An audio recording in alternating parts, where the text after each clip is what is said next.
malaking bagay na habang bata pa ay tinuturuan na natin ang ating mga anak na kumain ng tama para sa kanilang magandang kalusugan. Ang World Health Organization ay nababahala po sa pagdami ng mga batang obese sa Western Pacific Region, kabilang po dyan ang Pilipinas. Balitang hatid ni Bernadette Reyes. Ang pagiging overweight daw ng mga bata, isa sa mga pinakaseryosong hamon sa pangkalusugan na nakakaapekto sa lahat ng bansa sa Western Pacific Region, kabilang ang Pilipinas. Ayon sa WHO noong 2022, tinatayang 8.2 million na mga bata under 5 years old ang overweight sa Western Pacific Region. Mas mataas kumpara sa 7.7 million noong 2012. Kabilang ang Pilipinas sa bansang nakapagtala ng pagtaas ng bilang ng obesity sa naturang age group. If you see the reports, we are monitoring the obesity in children. Alarming, it is rapidly increasing. That will result in the NCD when they are adolescent or as young children. So this is alarming. The increase shifting to NCD, aging, and then increasing use of the tobacco, alcohol, and then environmental factors.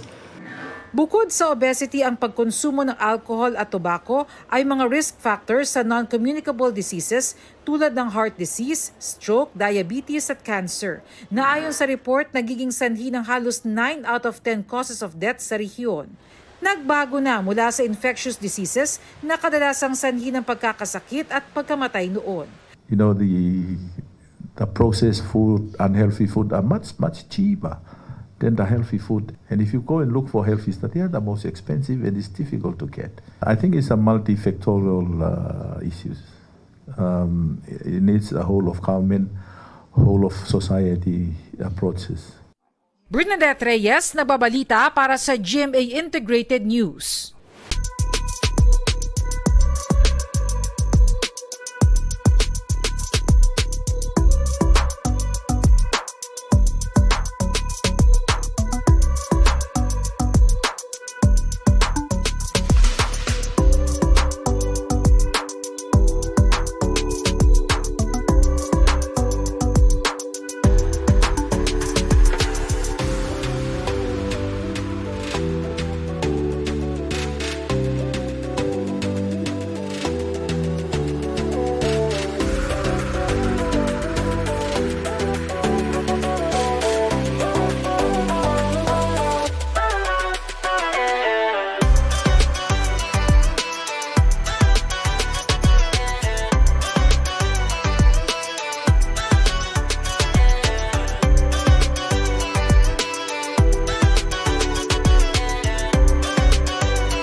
Kapuso, para sa mga maiinit na balita, mag-subscribe sa GMA Integrated News sa YouTube.